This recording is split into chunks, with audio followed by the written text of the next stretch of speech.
Good morning, students. Welcome back to the science class. Are you following the classes regularly? Good. What are the basic needs of human beings to survive? Food, water, air, shelter, and clothes are the basic needs for us to survive. We all know that every living being needs food, air, and water to live. Along with these, we need, that is, our human beings need shelter and clothes to protect ourselves from heat, cold, rain, dust, etc. Do you know, children, where did early people live and what type of clothes they have wore? Early people lived in caves and covered their bodies with leaves, animal skins, or barks of trees, etc. But now we are living in different types of houses and are wearing different types of clothes made of different materials. While comparing our lifestyle and the lifestyle of early people, there was a lot of change. The way of living, food habits, clothing, everything was changed. Yes, children? Okay, today let us know about clothing. Why do we wear clothes? We wear clothes to protect ourselves from heat and cold.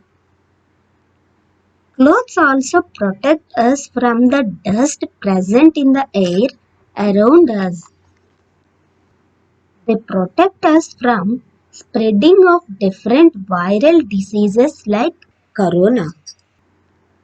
Clothes also protect us from insect bites. Many insects spread diseases like malaria, dengue, etc. And clothes make us look smart. Okay, from where do we get clothes? We will buy the clothes from the shops. Yes, children? Yes, we might buy a ready-made clothes or a piece of cloth and get it stitched into a dress of our liking. Anytime have you thought how these clothes are made up of? Clothes are formed by weaving of fibers. Weaving is a method of fabric production in which two distinct sets of threads are interlaced at right angles to form a fabric or cloth. Fabric is a cloth material which is made from fibers. And what are these fibers? Fibers are thin, long, thread-like or string-like materials from which cloth is made up of. Children, all of you do this activity after the class. Take a few lengths of wool and place them as shown in the first picture. And next, place more strings of wool across by passing them over and under the ones placed earlier. And next, gently pull the pieces together. That's all. You have just made a piece of cloth from fiber by weaving them together. Understood, children? Okay. A cloth is made by weaving from fibers, and fibers are the thin, long, thread-like materials.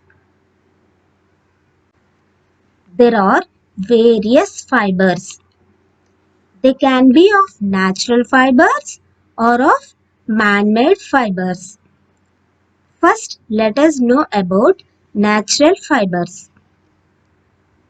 Fibers that are obtained from plants or from animals are called natural fibers.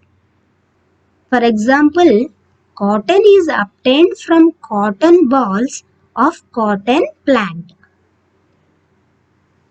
Silk is obtained from the cocoons of silkworm. Wool is obtained from the fleece of sheep. Linen is obtained from flax plant. Hair fibers are obtained from rabbits and goats. And jute is obtained from jute plant. Clothes made by natural fibers are more comfortable and less harmful to our environment. Natural fibers are resistant to fire. And now let us know about the man-made fibers. The fibers which are made by human beings are called man-made fibers. Man-made fibers are also known as synthetic fibers. They are not found naturally. They are made from chemicals and crude oil. Nylon, rayon, polyester, terling, etc. are synthetic fibers. Synthetic clothes are lightweight and dries up quickly. They do not shrink. They resist wrinkling and takes color easily. They are less expensive and more durable. They are easy to wash. And the disadvantages of synthetic fiber are they catch fire easily. They do not allow the body heat to escape. And they do not absorb sweat. Understood, children, about two types of fibers? What are natural fibers? A long thread-like materials like cotton and wool obtained from plants or animals are called natural fibers. And what are synthetic fibers? Fibers like nylon made using chemicals and crude oil are called synthetic fibers. Now, let us know briefly how cloth is made from fibers. For example, let us take cotton. The cotton grabbed from the plants has seeds in it.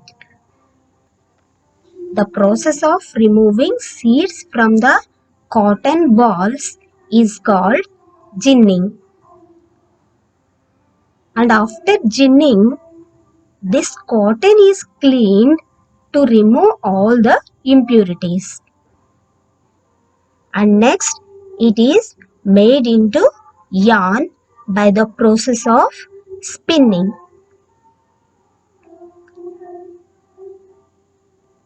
The yarn is made into fabric. You will learn in detail about these in your higher classes. Okay, in the next class, I will continue the lesson with types of clothes. Now, note down today's assignment. Name two fibers we get from animals. Mention three advantages and two disadvantages of using synthetic clothes. Okay, children, take care of yourself. Thank you.